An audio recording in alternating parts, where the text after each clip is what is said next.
देश सेवा की तरफ आपका रुझान क्यों हुआ? सीआरपीएफ में आप कैसे चुने गए? क्या क्राइटेरिया होता है अगर आज के समय में कोई सीआरपीएफ ज्वाइन करना चाहे, अगर कोई युवा, तो उसके लिए क्या क्या किन किन बातों का ध्यान रखना जरूरी है? कैंप से छूटने के बाद 1 मिनट भी रुकने का इच्छा नहीं होता है कि वहाँ सब लगता है कि कैंप से छूटने वो सीधा घर पहुंचे। अच्छा, मतलब छुट्टी मिलते है इसमें घर पहुंचे चाहे कैसे भी जाए। कभी आतंकवादी सामने हुआ हो या कोई ऐसी लड़ाई या क्या पल होता है, कैसे उन चीजों को आप डील करते हैं? ऐसे बहुत बार है। आप देश की सेवा कर रहे हैं, अचानक से ऐसा क्या होता है कि आप नौकरी को फिर बीच में आप ड्रॉप करते हैं और फिर सामाजिक कार्यों में लग जाते हैं? क्या इंसिडेंट क्या था ये? कि जब अपने लोग थोड़ा सा कटाक्ष करने लगते हैं ना, तो होता है क्या, इन्हीं लोग के लिए हम वहाँ पे हैं।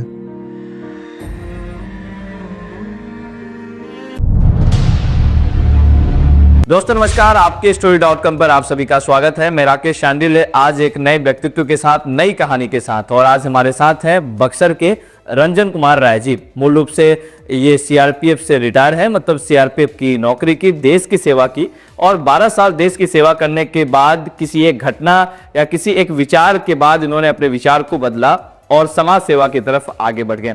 समाज सेवा में बहुत अच्छा कर रहे हैं और यह जानेंगे कि कैसे इन्होंने नौकरी प्राप्त की, क्या क्या चुनौतियों का सामना किया, कैसे देश की सेवा की और अब कैसे समाज की सेवा कर रहे हैं। तो हमारे साथ है रंजन कुमार राय जी, स्वागत है आपका।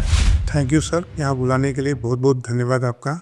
तो हम इस कार्यक्रम की शुरुआत जय हिंद से करते हैं, क्योंकि आप सेना में काम किए हैं।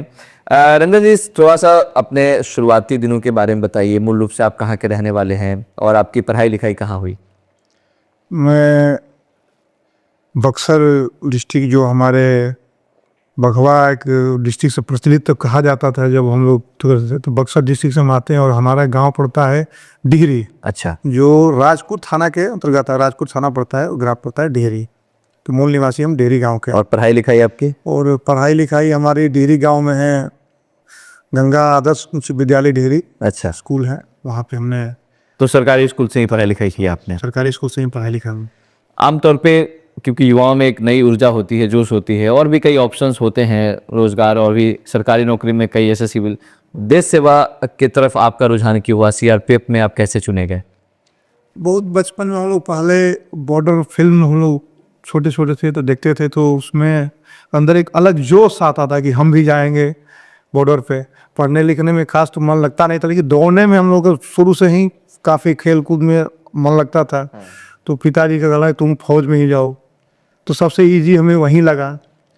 तो बाकी हम लोग बहुत कम उम्र में 10वीं पास करके ही हम लोग अच्छा, 10वीं पास के और तुरंत चुन लिए गए। चले गए। क्या क्राइटेरिया होता है अगर आज के समय में कोई सीआरपीएफ ज्वाइन करना चाहे, अगर कोई युवा, तो उसके लिए क्या क्या किन किन बातों का ध्यान रखना जरूरी है?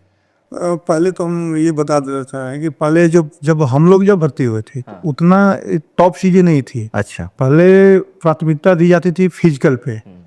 फिजिकल होना चाहिए, लंबा चौड़ा होना चाहिए, तो उस टाइम टॉप नहीं थी। अभी क्या हो गया कि अभी इतने बेरोजगारी में हाईएस्ट लेवल बढ़ गई है ना, कि एक अच्छा खासा पढ़े लिखे आदमी भी निम्न में आ रहे हैं, एग्जाम दे रहे हैं, और जो एलिजिबल हैं वो इसमें एलिजिबल हो नहीं पा रहे हैं।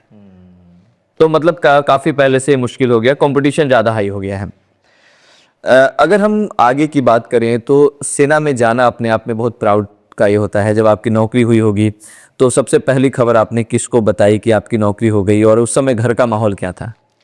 सबसे पहले तो हम अपने पिताजी को ही बताया, और घर का माहौल तो बहुत, क्या कहना, बहुत, इसलिए कि एक्चुअली हम 2 भाई थे। अच्छा। हाँ, 2 भाई थे, हम दोनों भाई एक ही साथ भर्ती हुए, एक ही। अच्छा, दोनों भाई एक ही साथ भर्ती हुए हैं? अच्छा। और एक ही साथ भर्ती हुए, और एक ही साथ 6 साल लगातार कंटिन्यू, एक ही साथ 6 साल हम लोगों ने जॉब ड्यूटी किया, एक ही लोकेशन पे। अच्छा, तो ये भी मतलब बहुत अच्छा रहा एक तरह से देखा जाए। क्या क्या चुनौती होती है मूल रूप से एक सैनिक के रूप में जब आप देश सेवा करते हैं, तो किन किन चुनौतियों का सामना? क्योंकि आम जो पब्लिक है उसको वहाँ की तकलीफ नहीं पता होती है, फिल्मों में देखकर कुछ महसूस करते हैं कि शायद दिक्कतें होंगी या कुछ मीडिया रिपोर्ट्स में आते हैं। एक्चुअल बताइए कि किन किन चुनौतियों का सामना आप लोग करते हैं इस देश सेवा को लेकर के?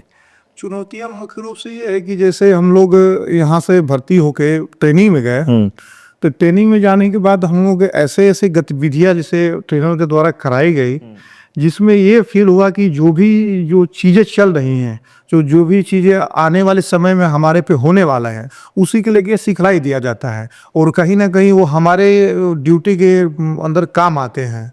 तो उसको देखकर वही लगा, जो जैसे जो शहरीकरण से जो आते थे लड़के, तो तकरीबन वो वहाँ नहीं, मतलब कि आप मोटा मोटी कह सकते हैं कि नहीं टिक पाते थे। अच्छा, जो शहर के बच्चे होते थे वो ट्रेनिंग में नहीं टिक पाते थे, और जो गांव के थे वो बिल्कुल डटे रहते थे। हाँ। तो हम लोग भी गांव से थे। क्या क्या कराया जाता है ट्रेनिंग में, कुछ अगर एग्जाम का? जैसे कि हम लोग पहले सुबह 4 बजे उठे तो फर्स्ट पहले रनिंग होती थी।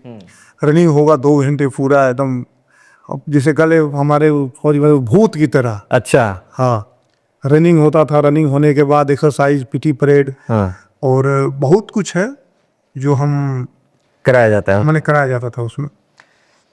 डिसिप्लिन बहुत इंपॉर्टेंट चीज होता है। क्या जब आप वहां से बाहर आते हैं या जब बाहरी दुनिया को आप देखते हैं और वहां के डिसिप्लिन को आप देखते हैं, कितना अंतर पाते हैं? और उस डिसिप्लिन का अगर कोई सामाजिक जीवन में कोई छात्र या कोई व्यक्ति अगर मेंटेन करता है तो क्या लाभ हो सकता है उसका? देखिए सर, डिसिप्लिन का तो हम इसमें हम मोटा मोटी अब कह देना चाह रहे। डिसिप्लिन पहले तो लाइफ में सबसे बड़ा एक महत्वपूर्ण जो है ना, वो डिसिप्लिन है। कि इतना फौज में ट्रेनिंग में सिखला दिया जाता है कि हमको किससे क्या बात करना है। सबसे महत्वपूर्ण है कि किससे क्या बात करना है, कैसे बात करना है और कितना बात करना है। ये ट्रेनिंग दी जाती है। हाँ, ये ट्रेनिंग दी जाती है कि किससे क्या बात करना है और कितना बात करना है, और कितने समय नहीं होता कि जैसे हम आपसे बात कर रहे हैं तो हमें किन किन बातों को ध्यान रख के आपसे बात करना है कि आप हमारे सीनियर पर्सन हैं, तो क्या बात हमें करना है, क्या बात नहीं करना है, उस हिसाब से हमें ढाल दिया जाता है। और लगता है अपने आप कि नहीं, हम कुछ जैसे हम लोग ट्रेनिंग करके वापस आए तो कुछ अंदर चीज़ें ऐसे होने लगी कि ये गलत हो रहा है, तो मन में आता है कि नहीं, गलत हो रहा है, इसको रोकना है। जैसे कुछ चीज़ें हो रही कि आपके सामने कोई जा रहा है, बाइक से गिर गया, तो नहीं, इसको उठाना है। ये ट्रेनिंग का हिस्सा है कि आप उसको हेल्प करिए। ये हमारी ट्रेनिंग सिखलाई। कुछ भी लगता है कि जैसे आपके द्वारा किया जा सकता है, उसको करना है। जो हम लोग अमूमन देखा जाता है कि सिविल लोग ये थोड़ा सा इग्नोर करते हैं, चलिए वो गिरा उसको छोड़ो, क्या करना है। लेकिन एक फौज के जो लोग हैं, जो बेल्ट के लोग हैं, उनके अंदर ये है कि अगर सामने देख रहे हैं कि कोई भी जैसे घटना हुई, तुरंत उनसे इन्वॉल्व हो जाते हैं बिना आदेश के। उनके अंदर ये नहीं होता है कि इसका माने क्या परिणाम होगा, ये सब बिना सोचे ही वो लोग इन्वॉल्व हो जाते हैं। ये भी एक हमारे ट्रेनिंग का एक हिस्सा है। मतलब देश सेवा में सिर्फ ये नहीं कि दुश्मनों से ही नहीं लड़ना है, अगर कोई मुसीबत में है अपने भी लोग, तो उनके साथ उनकी मदद करनी है। कई बार ये देखा जाता है कि जब लोग छुट्टी पे आते हैं तो एक बड़ा भावुक पल होता है, एक्साइटमेंट होता है कि भाई छुट्टी पे आ रहे हैं, पैसा कमा रहे हैं। ट्रेनों में देखी जाती है कि जब कोई सिपाही देश की सेवा करके जब घर लौट रहा होता है तो उसकी स्थिति बहुत अच्छी नहीं होती है, सही तरीके से सुविधाएं। किस तरीके से महसूस करते हैं इन चीज़ों को, कैसे, क्या आपने भी कभी ऐसी चीज़ों को फेस किया है? नहीं, फेस तो हम लोग सर बहुत किए हैं, लेकिन इसमें क्या होता है कि एक मजबूरी हो जाती है फौज की कि रिसेंटली हम लोग को छुट्टी का प्लानिंग नहीं होता है कि कब जाना है, कैसे जाना है। बस छुट्टी जाना है तो जैसे हम प्लानिंग करें कि हमको दिवाली में छुट्टी जाना है, तो उधर से आदेश आता है कि नहीं भाई, दिवाली में नहीं जा पाए, अभी जाना है तो जाइए, दिवाली में नहीं मिल पाएगा। तो मजबूरियों से हमें जो दिवाली का प्लान है, हमने जो दिवाली का जो टिकट करा रखे हैं, वो दिवाली में ना जाके हम पहले ही 1-2 महीना पहले ही हम सडनली निकलना पड़ता है कि निकल जाते हैं, पता नहीं मिले या ना मिले। तो उस स्थिति में क्या होता है कि टिकट कराया हुआ भी, और आप अपना जान ही रहे हैं ट्रेन का स्थिति जो भी चल रहा है, तो उसमें हम लोग मजबूरी होता है कि जाना भी है। और वहाँ से कैब से छूटने के बाद 1 मिनट भी रुकने का इच्छा नहीं होता है कि वहाँ सब लगता है कि कैब से छूटने वो सीधा घर पहुँचे। अच्छा, मतलब छुट्टी मिलते हैं इसमें घर पहुँचे, चाहे कैसे भी जाना हो। तो उस स्थिति में होता है कि ट्रेन का भी भीड़ बड़ा चलती है, कैसे भी हम लोग स्लीप में घुस गए। पहले क्या होता था कि एक मोमेंट आर्डर मिलता था, स्टेशन पे गए, दिए, वो अपना काट के दे दिया, लीजिए किसी में जाइए। अच्छा। हाँ, पहले सुविधा होती थी हमारे टाइम पे 2000 मतलब कि 11-12 में, कि उस टाइम लफड़ा नहीं था, मोमेंट आर्डर में वो मिल जाता था, रेलवे का वारंट मिल जाता था। अच्छा, मतलब एक रिजर्व सीट दे दी जाती थी? नहीं, सीट नहीं, एक वारंट मिल जाता था कि आप किसी भी ट्रेन में, कोई भी ट्रेन, चाहे वो मेल हो या सुपर फास्ट हो, किसी में आप जा सकते हैं। अच्छा, वो सुविधा थी कि आप जाइए, दीजिए, टिकट लेने की जरूरत नहीं है? नहीं, टिकट काउंटर पे दीजिए। अच्छा। आपको जनरल, स्लीपर, एसी जिसका दीजिएगा वो मिल जाएगा। अच्छा, वो उसी में वैलिड है। उससे आप जनरल का भी ले सकते हैं, उससे आप स्लीपर का भी ले सकते हैं, उससे आप एसी का भी ले सकते हैं। तो उसमें होता था कि टिकट तो मिलता नहीं था, तो वो अपना जो है टिकट जो कलेक्टर जो काटता है वो अपना स्लीपर में काट के वो जनरल टिकट पे स्लीपर लिख देता था अच्छा, कि जो अभी सुविधा है वो बंद हो जाएगी। पहले जो चलते थे चलते थे। हाँ कि स्लीपर लिख दिया, उस पर एसी लिख दिया कि एसी में घुस के बैठ जाइए, ऐसे सब होते थे। हम बात करें जैसे जो सिविलियंस होते हैं, जो आमतौर पे कई लोग जॉब करते हैं और ख़ास करके जो आर्मी में जॉब करते हैं या सैनिक के रूप में अगर देश की सेवा में लगे रहते हैं, क्या कभी ऐसा सीन आपके भी जीवन में आया है कि कभी आतंकवादी सामने हुआ हो या कोई ऐसी लड़ाई है? क्या पल होता है, कैसे उन चीज़ों को आप डील करते हैं? ऐसे बहुत बार है, अब इसको हम बयान नहीं कर सकते हैं। लेकिन रिसेंटली एक मोटा मोटी बता दे, 2016 में हम उस टाइम छत्तीसगढ़ से ट्रांसफर आए थे औरंगाबाद में। तो एक इंसिडेंट हुआ था, हमारे कोबरा के 10 जवान शहीद हुए थे, 30 आईडी ब्लास्ट हुई थी। हम लोग उस टाइम ड्यूटी में थे, देव एक जगह पड़ता है औरंगाबाद, तो उस टाइम हम लोग क्यूएटी में थे, वहाँ हम लोग रेस्क्यू किए और बिल्कुल साधारण जगह पे, साधारण नहीं होता कि साधारण जगह है कि हम लोग को माइंड में हुआ कि यार इतने बड़े जंगल से हम निकल आए और हम लोग चॉइस पे पोस्टिंग बिहार में है और बिहार में देख रहे हैं कि टॉप मोस्ट जो हमारे एक, आप सर्च करिए गूगल पे सर्च करिएगा तो टॉप 5 में आता है कोबरा। और कोबरा बटालियन के 10 लोग शहीद हुए इस औरंगाबाद में। तो वहाँ हम लोग जाके देखे तो फील किए नहीं हमारा बिहार में भी क्या स्थिति बना हुआ है। ये नक्सल जो हुआ था, अटैक हुआ था, उसमें हुआ था ये। 16 में हुआ था। तो उस टाइम हमको लगा कि नहीं, अभी इससे हम लोग को अंदर नहीं खुशी होता है कि हम दूर से नज़दीक आ रहे हैं। सबको ये होता है कि हम कहीं दूर ड्यूटी कर रहे हैं, वहाँ से नज़दीक आए तो हमारे घर के लिए पास में है, घर चले जाते, लेकिन 100 किलोमीटर पास है ये। लेकिन यहाँ आने के बाद और भी चीज़ें टफ होती चली गई। तो उस क्षण में जब आप वहाँ गए तो किस तरह की परिस्थिति थी जब आप रेस्क्यू में गए थे? इसे आईडी ब्लास्ट हुए तो अपने जवान के 100 टुकड़े टुकड़े में हम लोग, क्या वो कुछ चीज़ें हैं जो नहीं बोल सकते हैं, वो है। खास करके देखा जाता है जो इस तरह के परिवार होते हैं जहाँ पे सैनिक कहीं या कहीं किसी बॉर्डर पे या कहीं देश की सेवा में लगे होते हैं, परिवार में एक बड़ा जो है हमेशा एक डर का माहौल रहता है। क्या ऐसी चीज़ें भी आपके यहाँ भी फील होती थी या कभी घर में किसी ने कहा कि भाई अब जो है ये बहुत डर लगता है, आप क्योंकि किसी भी तरह की सूचना आने की, जब आप काम करते थे आपके साथ का कोई ऐसा साथी जिसके साथ ऐसी कोई घटना हुई हो और वो पल अगर आप साझा करना चाहें? हमारे करीब 16-17 लोग हमारे साथ ट्रेनिंग किए हुए लोग शहीद हुए हैं। 16-17 लोग हमारे ट्रेनिंग किए हुए लोग शहीद हुए हैं। काफ़ी है घटना, उसमें भी डीपली में नहीं जाएंगे। लेकिन थोड़ा सा, और रही बात अपने परिवार, तो हमारे परिवार में तो लोग को खुशी होता था, जैसे हमारे पिताजी थे कि उनको खुशी हो कि नहीं हमारा बेटा है फौज में, 2 बेटे फौज में हैं।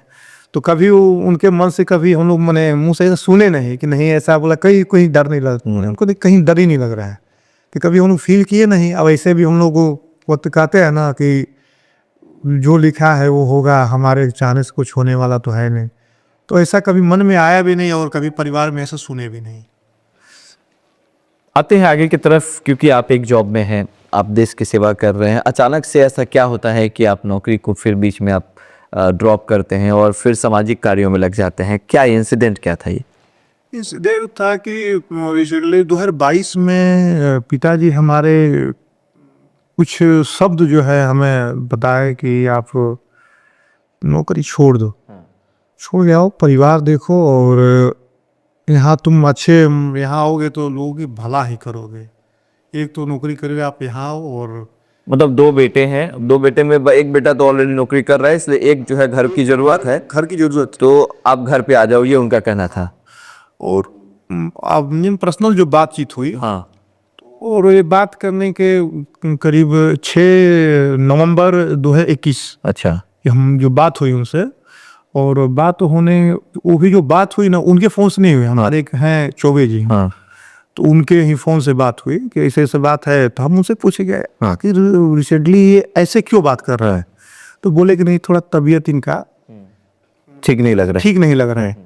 तो हम तुरंत, हमारे भाई साहब छुट्टी आए हुए थे, तो हमने बताया कि ऐसे बात है। तो उसके 2 दिन बाद 7 नवंबर को उनको ले गया गया सदर हॉस्पिटल। तो थोड़ा सा डॉक्टर, इसलिए हम उस टाइम पोस्टेड थे दिल्ली में, अच्छा, बवाना में पोस्टेड थे उस टाइम, तो वहाँ पे ले गए। तो वहाँ की बोले कि थोड़ा सा इन्फेक्शन टाइप क्या है, हार्ट का भी प्रॉब्लम था हमको। तो ले गए तो बताया कि वहाँ रेफ़र कर दिए हाईएस्ट इंटर में।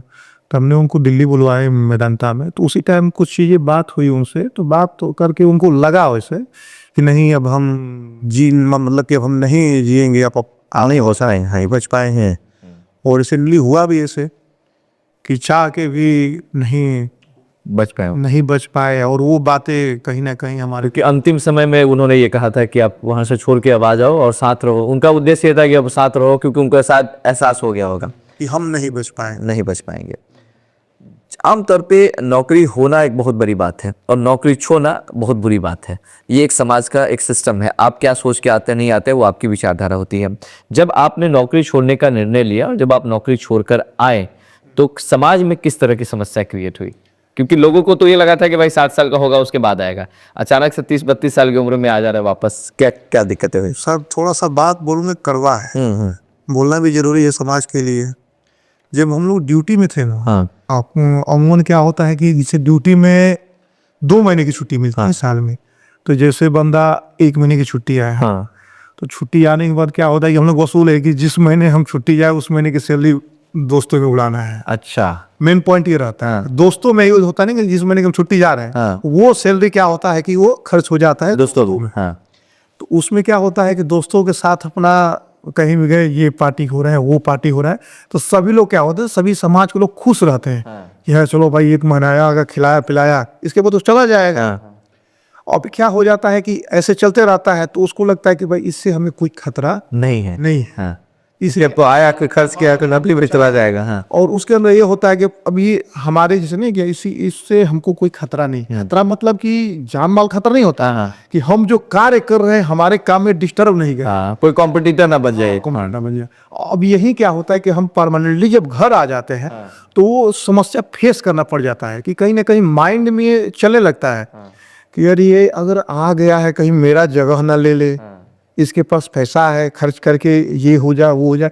लेकिन जनरली फौज के अंदर जो भी है इनके अंदर ऐसा कुछ होता नहीं है। तो थोड़ा सा जो है ना, वो जो समय होता है 180 दिन, जो 6 महीने का समय होता है ना, बड़ा दुखदाई हो मतलब पहला उस समाज में एडजस्ट होने के लिए होने में तो हम खुद फील किए 6 महीना लगता है ना कि हम गलत कर दिया है। और जो हम फील किए कि 6 महीने में नहीं, 6 महीने बिल्कुल ऐसा लगता था ना कि हम कहाँ आ गए। हर सपने में भी हमको जाना है, फिर जाके अरे यार तो घर पे आ गए, खा जाएंगे, ऐसे ऐसे फील करने हुआ। बाकी 6 महीने बाद धीरे धीरे एडजस्ट करते करते करते करते अभी सब चीज़ें नॉर्मल हो। बहुत लोग जब रिटायर होते हैं तो रिटायर होने के बाद जब वापस गांव आते हैं तो ये माना जाता है कि समाज में फिट नहीं बैठ पाते हैं। कई लोगों को देखते हैं कि भाई वो रिटायर होकर के फौज से आए हैं तो लोग उनसे बात नहीं, उनको लगता है कि ये बात करेगा खराब बात बोल देगा कुछ, और समाज को खराब बात नहीं चाहिए, उसको कोई बात घुमा फिरा के चाहिए, लाव लपेट के साथ चाहिए। किसी की बुआई करनी है तो मुंह पे ना करके पीछे कर लीजिए, कोई दिक्कत नहीं है। लेकिन जब कोई आर्मी या फौज से आता है तो मुंह पे करता है, और यही कारण होता है कि उसको समाज में फिट नहीं बैठता है। कोई ऐसा व्यक्ति या फिर आप जो आपके जानने में रिटायर में और आए हो, जो पूरी उम्र अपनी नौकरी देकर के आए हो, क्या उनसे कभी बात होती है इन चीज़ों पे, दिक्कत होती है? इस थोड़ा सा पहले एक बैग में बात करना चाह रहा हूँ। जैसे आपने कहा कि फिट नहीं बैठ पाता। हाँ। तो हमारे क्या होता है ना कि जो भी इस फौज में कि एक शाम को रोल कॉल होता है। हाँ।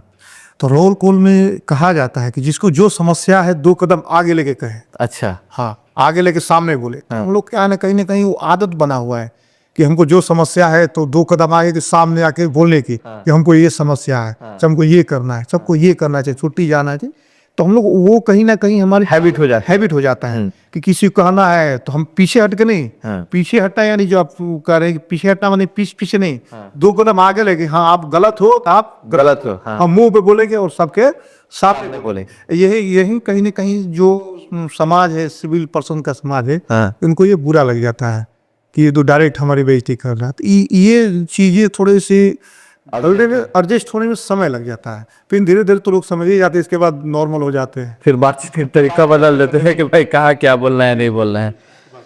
अगर हम समाज सेवा की तरफ रुख की बात करें, ये आज के डेट में एक पॉलिटिकल स्टंट माना जाता है कि भैया अगर कोई समाज सेवा का काम कर रहा है तो जरूर कोई राजनीति में आने वाला है।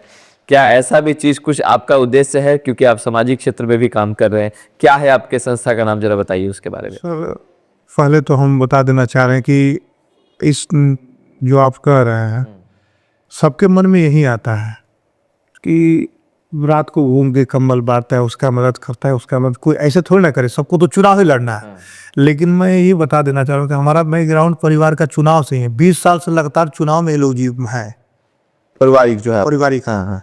और उसी पारिवारिक के लोग, हम लोग चुनाव में ना आए, इसी के लोग, क्योंकि आप चले जाओ फौज में, आपको यहाँ कोई जगह नहीं है। जगह नहीं है। और हम दिल से भी ये चाहते हैं कि उस जगह में हम जाने भी नहीं चाह रहे हैं, इसलिए कि हमारी दुनिया अलग है। हमारी जो दुनिया है कि हम लोगों को अधिक से अधिक मदद कर सकें, इसलिए कि हम अपनी लाइफ जी चुके हैं, और जो बची हुई जो लाइफ है वो समाज के लिए दे।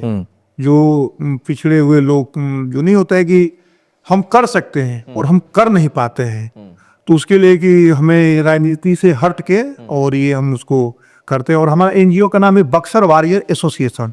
हमारा एनजीओ खोलने का मेन मकसद क्या था सर, कि हमारे जो बक्सर में ना, जो जिसे रिटायरमेंट जो आते हैं लोग, जैसे कोई 20 साल 20-30 साल 60 साल उम्र पार करके आते हैं ना, तो कार्य तो करके आते हैं लेकिन उनको पहचान नहीं मिल पाता है। पहला टॉपिक यही है कि उनको पहचान मिल नहीं पाता है। तो हमारा एनजीओ का उद्देश्य ये है ना कि वो आए, उनको हम स्वागत के तरीके से स्टेशन से घर लेके जाएं, और बिल्कुल एक जो सोशल मीडिया का प्लेटफॉर्म है उस पर हम दिखाएं कि नहीं, एक ये नाम के हैं, यहाँ के हैं, जो सेवा करके आए हैं, सही सलामत आए हैं तो सही सलामत है, अगर जैसे भी मतलब कि कुछ अगर उनके साथ, हाँ, तो वैसे आए। तो ये पहला उद्देश्य हमारा है कि ये हम करें ताकि लोग जाते जाते लोग जाने। और रिसेंटली अभी एक हम किए थे, अभी हमारे इंस्टाग्राम पे हम डालते किए थे, वो बहुत हैप्पी थे। हमको बार बार बोले कि जो चीज़ हम नहीं सोचे थे वो चीज़ हमें हो गया, और हमें अंदर ये प्राउड फील हुआ ना कि नहीं, जो 60 साल में नहीं कर पाए, हम लास्ट में आते तो कर दिए, लोग हमें जान गए कि हाँ, हम 60 साल करके अब नौकरी करके आए। इस बात का कोई मलाल क्या रहता है एक फौजी के अंदर, क्योंकि वो देश सेवा करके आता है, और जब वो बॉर्डर पे होता है तो एक्चुअल में वो देश के अंदर रहने वाले लोगों की, और जब वही इंसान जब समाज में लौटता है वापस, तो आने के बाद उसको वो इज्जत रिस्पेक्ट नहीं मिल पाती है। तो क्या ये महसूस होता है कि क्या इन्हीं लोगों के लिए मैं जान देने के लिए बॉर्डर पे था, ये तो इसीलिए होता है सर? ये तो महसूस होता है सर, महसूस होता है कि जब अपने लोग थोड़ा सा कटाक्ष करने लगते हैं ना, तो होता है क्या, इन्हीं लोग के लिए हम वहाँ पे हैं। ये तो एक सभी फौजी का, आप किसी भी फौजी से आप पूछ सकते हो तो यही बोलेगा कि जिसके लिए हम कर रहे हैं वो जो है, आप नहीं, वो आम जो लोग उनसे क्या कहना चाहते हैं, अगर कोई फौज से लौट के आया है, उनको किस तरीके से, किस नजरिए से आप लोग देखे, बताइए। जो भी फौज से लौट के आ रहे हैं उनको थोड़ा सा इज्जत दीजिए, वो तो आप ही लोग के लिए तो कर रहे हैं ना उनकी। अब फौज का असल एक और है, फौज क्या है कि अगर आप थोड़ा सा उसको इज्जत दीजिएगा ना, वो आपके लिए जान देने के लिए तैयार है। मतलब उसको थोड़ा इज्जत मान सम्मान, थोड़ा सा मान सम्मान मिल जाए, उसके लिए आपके लिए जान देने के लिए तैयार है। उसके अंदर ये अंदर बैठा होता है कि आप थोड़ा सा उसको रिस्पेक्ट दे दीजिए, इसके बाद देखिए कि वो आपके लिए क्या कर सकता है। फौजी का सम्मान करना बेहद जरूरी है, और ये खलता है लोगों को आमतौर पे। क्या कभी वो वैसे परिवार से मुलाकात हुई है जिसके घर में कोई शहीद हुआ है और आप वहाँ गए हैं? क्या रहता है उन लोगों की फीलिंग, किस तरीके से उन चीज़ों को आप देखते हैं? अभी रिसेंटली हमारे चौसा एक जगह है, वो खेक चौबे जी, तो वहीं शहीद हुए थे। उनके परिवार को हम लोग मिलने गए थे, मिल के आए तो थोड़ा सा फील तो होता है कि देश की सेवा करते करते और शहीद हो जाए, इसके बाद परिवार उनका। लेकिन हम लोग देखते हैं ना सोशल मीडिया पे ऐसे है वैसे है, लेकिन ग्राउंड में से हो नहीं पाता है। तो उसी सब चीज़ों के लिए हम लोग है कि जो ग्राउंड जो नहीं हो पाता है उसको हम लोग अपने ओर से करें। हर एक चीज़ गवर्नमेंट नहीं करेगी, कुछ अपनों लोगों को आगे आके करना पड़ता है। तो हम लोग जाके किए, जो भी है आर्थिक सहायता हम लोग किए, और उसी को हम लोग आगे बढ़ाने के लिए किए हैं कि कहीं ना कहीं हम एक डिस्ट्रिक्ट, अगर हम बक्सर डिस्ट्रिक्ट में हैं तो एक डिस्ट्रिक्ट को हम कवर करें, ताकि उससे क्या होना कि जो भी हमारे परिवार हैं, जो हमारी सीआरपीएफ की फैमिली है, उसको जो बोलते हैं ना कि प्राइमरी जो है, जो उसकी आवश्यकता है को हम पूर्ति कर सकें। जैसे हम लोग को स्लोगन में दिया है 24/7 इमरजेंसी, हम आपके लिए तत्पर हैं। हम समस्याओं का चर्चा नहीं करते हैं, हम समाधान का चर्चा करते हैं। समाधान का चर्चा करते हैं, हम समाधान के चक्कर में पड़ते हैं कि इसका समाधान क्या है। समस्या पे चर्चा नहीं, एक बार सुन लिया समस्या, फिर उसके समाधान पे काम करते। ठीक है। अब थोड़ा सा ये बताइए कि किस किस प्रकार के सर्विसेज दे रहे हैं? क्या ये जो सीआरपीएफ से रिटायर लोग हैं उनके लिए है, या कोई भी फौज का है उनके लिए है, या फिर फौज और सिविलियन सबके लिए आपकी जो ये संस्था है काम कर रही है? संस्था मेरे लिए संस्था हम लोग बनाए थे सीआरपीएफ के लिए। सीआरपीएफ के परिवार जो सियाचिन में हैं, दंतेवाड़ा में हैं, अधिकांश क्या होता है कि बच्चे अपने जैसे डिस्ट्रिक्ट में लोग एडमिशन करा के बच्चों को पढ़ाते हैं, परिवार अकेले रहती है, हस्बैंड से बात नहीं हो पाती है, तो उस टाइम फ़ोन आता है कि जैसे थोड़ा सा बच्चे का तबीयत ख़राब है, ज़्यादा सीरियस है, ब्लड की ज़रूरत है, तो हम लोग उस वे पे काम करते हैं कि फर्स्ट जो है हम उसको मुहैया करा सकें, ताकि आपको, आपके परिवार को, चाहे जिसको आने में समय लगे। इसलिए कि उसमें होता क्या है ना सर, कि कुछ आप भी जाते हैं कि पारिवारिक एक मैटर होता है, इस सब के लिए है, चाहे फौज का या सिविल का हो। आजकल तो जान ही रहे हैं कि एक अगर दो भाई है तो माता जी अलग है, वो अलग है, वो अलग है, तो उसमें क्या होता है कि हम लोग थोड़ा सा एक फौज के नाते कोऑपरेट करते हैं कि जो भी है उनसे कोऑर्डिनेट करके और हम लोग उसको माने सॉल्यूशन करते हैं। और दूसरा इसमें होता है कि जैसे इमरजेंसी का हम लोग है कि इसमें सिविलियन है कि हमें इमरजेंसी का कॉल आता है कि जैसे कोई एक्सीडेंट हो गया, एम्बुलेंस की जरूरत है, तो हम उसके लिए रिजर्व में एक एम्बुलेंस रखे हुए हैं, ताकि वो रिजर्व इमरजेंसी के लिए कि आपको अगर कहीं नहीं मिल रहा है आप हमें याद करिए, हम आपके लिए 24/7 उपलब्ध है, लेकिन इमरजेंसी पर्पस। फौजी से समाज सेवी बनने तक का जो आपका सफ़र है, इस सफ़र में अब तक कौन सी ऐसी बात है जो आपको ज़्यादा सुकून देती है?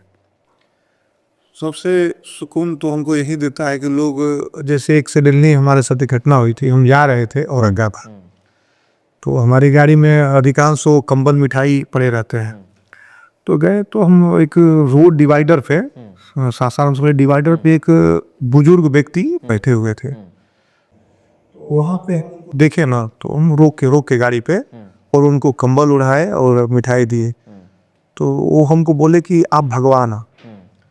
मन में मैं बोला बाबा आप ऐसा बात क्यों बोल रहे हैं?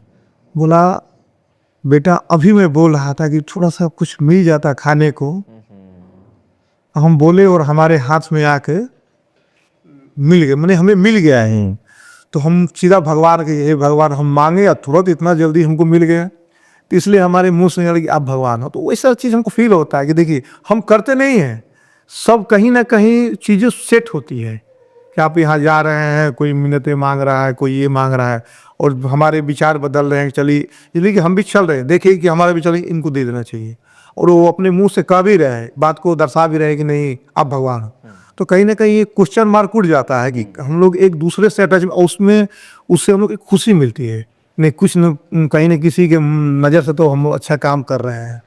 अगर एक आम इंसान को किसी फौजी से अगर 3 चीज़ें सीखनी हो तो वो क्या क्या सीख सकता है? एक आम इंसान से फौजी सीखने तो पहले तो सीखेगा जिसके साथ खड़े हैं उसके साथ गद्दारी नहीं करने का। पहली बात। हाँ। पहली बात यह है कि अगर हम आपके साथ खड़े हैं, हाँ। तो माने जीने मरने तक आपके साथ खड़े हैं, वो पीछे हटने वाले नहीं है। हाँ। एक फौजी का पहला वसूल है। दूसरा चीज है कि आपके दुख सुख में वो सदैव तत्पर रहेगा। आप भले आपके सुख में नहीं जाए लेकिन दुख में वो जाएगा, सुख में बुलाने पर भी ना जाए लेकिन दुख में बिना बुलाए जाएगा, फौजी की दूसरी पर।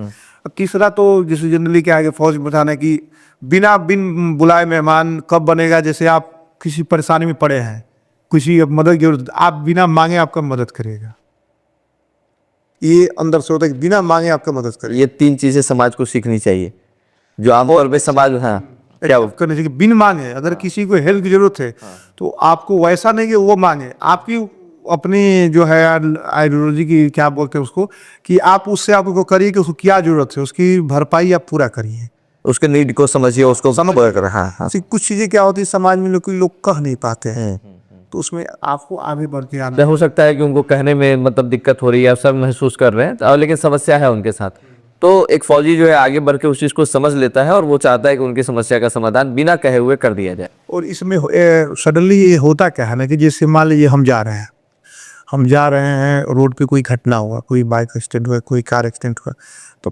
फौजी के अंदर एक ये चीज होती है कि बिन बताए वो हेल्प में लग जाता है, अपने आप को पुलिस मान लेता है, फायर ब्रिगेड मान लेता है, सब कुछ मान लेता है अपने आप को कि मैं ही हूँ।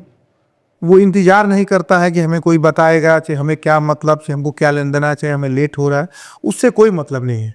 वो अपने आप अपने कार्य में लग जाता है। लग जाता है।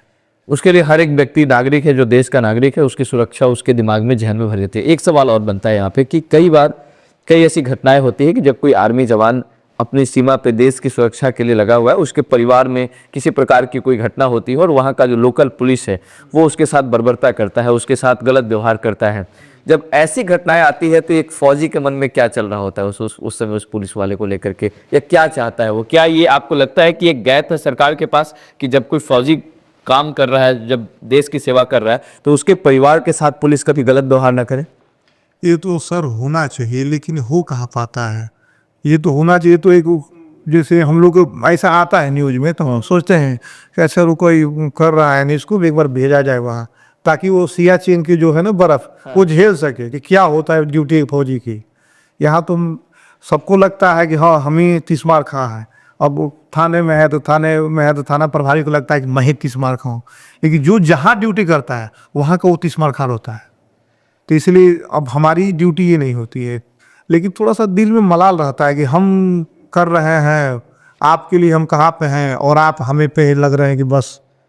तो थोड़ा सा ये मिसअंडरस्टैंडिंग है सरकार और पुलिस से क्या कहना चाहते हैं? अगर कोई वैसा परिवार है जिसके, जबकि मुझे ऐसा लगता है कि अगर कोई देश की सेवा कर रहा है उसके परिवार में किसी तरह पुलिस को बढ़ चढ़ कर उसकी मदद करनी चाहिए, क्या कहना चाहते हैं आप?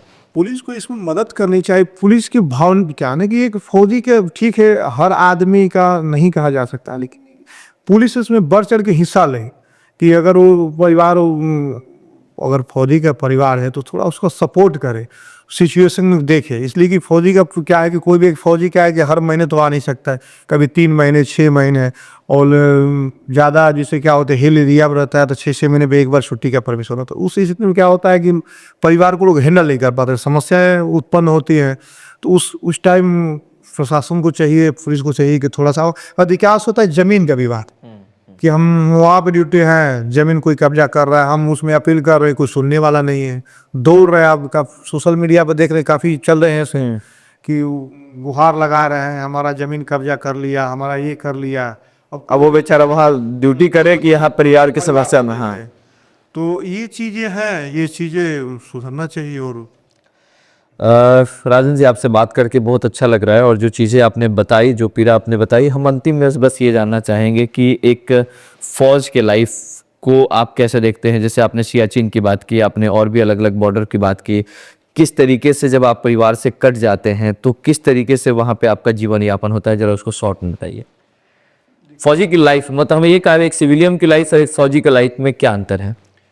पहले तो सब बता देना चाह रहे हैं कि फौज की बोलते हैं ना, एक हम लोग 24/7 वहाँ भी चलता है, 24/7 आप वहाँ पे सब भी चलते हैं। हाँ।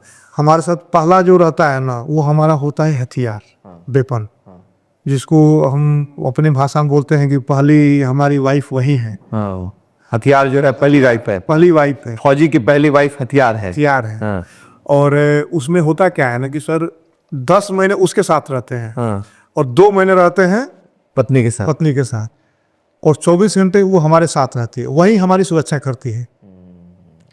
तो वो है। और जो हमारे जैसे साथी हैं, एक दूसरे के दुख सुख में काम आते हैं।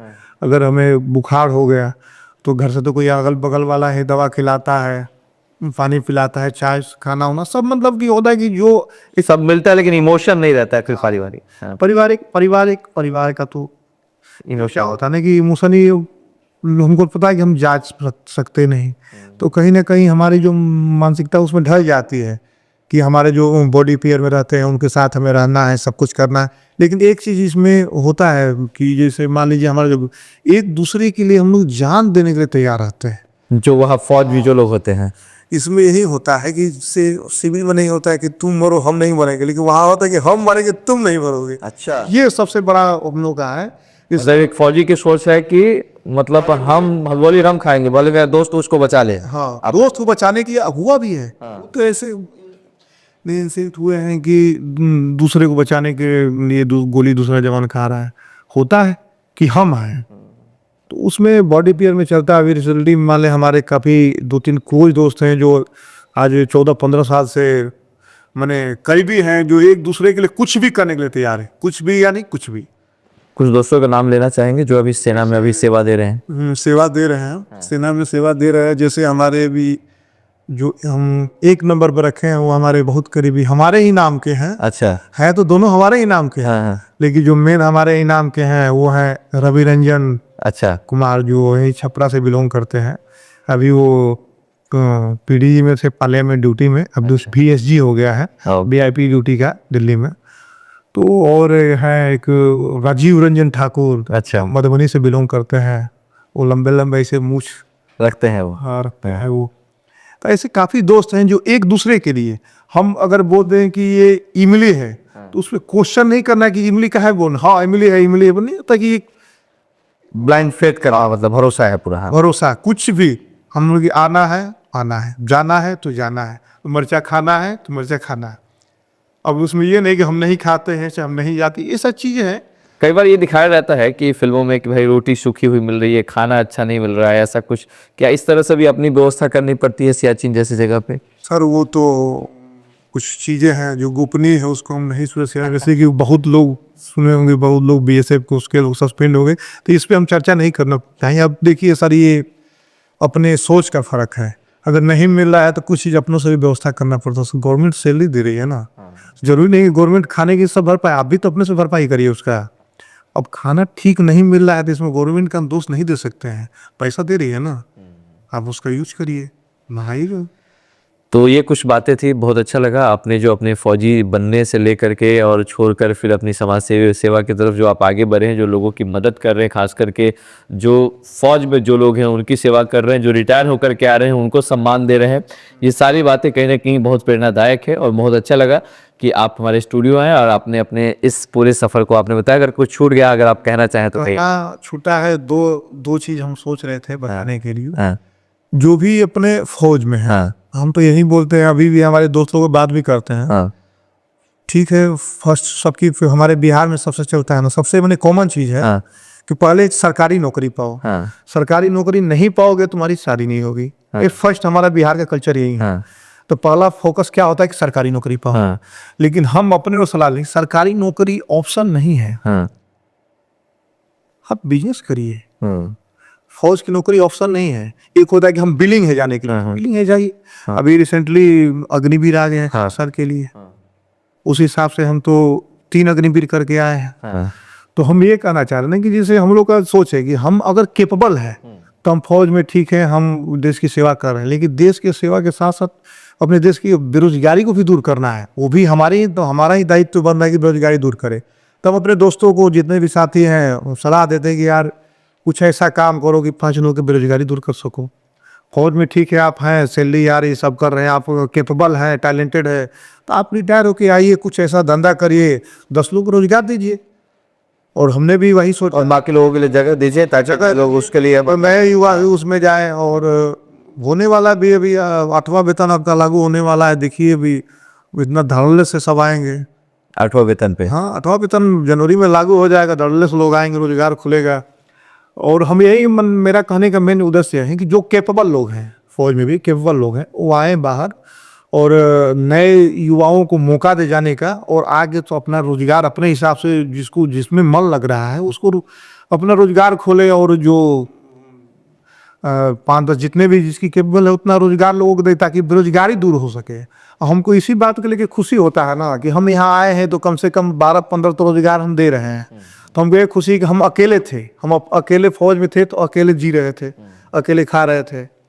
और यहाँ आने के बाद कम से कम 10-15 परिवार हमारे ओर से जी रहा है, तो इसे गर्व की बात हमारे लिए और कुछ हो नहीं सकती है। और यही सलाह हम और भी लोग को देते हैं कि आप भी आइए और आप भी ऐसा रोजगार करिए कि कम से कम 5 लोग का रोजगार दीजिए, ताकि बेरोजगारी जो है ना वो थोड़ा सा कम हो सके। तो आपने देखा कि किस तरीके से बड़ी बेबाकी से इन्होंने उन सारे मुद्दे पे बात किया कि एक रिटायरमेंट के बाद एक फौजी को समाज में आने के बाद क्या लगता है, किस तरीके से वहाँ पे चैलेंजेस फेस करने होते हैं, किस तरीके से सब कुछ को देखते हुए अपना परिवार और अपने हथियार के बीच का कंपैरिजन भी इन्होंने दिया। और अंत में ये भी बताया कि जो फौज में जाना चाहते हैं वो वही जाएं जो उसके लिए सही में बने हैं। वैसे लोग अपने बाकी ऑप्शंस को भी देखें, ना सिर्फ क्योंकि सरकारी नौकरी ही सिर्फ ऑप्शन नहीं है, और भी तमाम अलग अलग ऑप्शन है। और देश की सेवा ये भी हो सकती है कि आप अपने माध्यम से कुछ लोगों को रोजगार दें। तो ये हमारे स्टूडियो आए, राजन कुमार जी ने सारी बातें बताई। आपका बहुत बहुत धन्यवाद। आप अपने विचार रखें, हमारे साथ साझा किए। और जो भी लोग देख रहे हैं, अगर आपको ये कहानी अच्छी लगती है इनकी, तो जरूर इसे शेयर कीजिए। और अगर अभी तक आपने हमारे चैनल को सब्सक्राइब नहीं किया है तो सब्सक्राइब कर ले आपके story.com को। और सर, आपका बहुत बहुत धन्यवाद। सर बहुत बहुत धन्यवाद।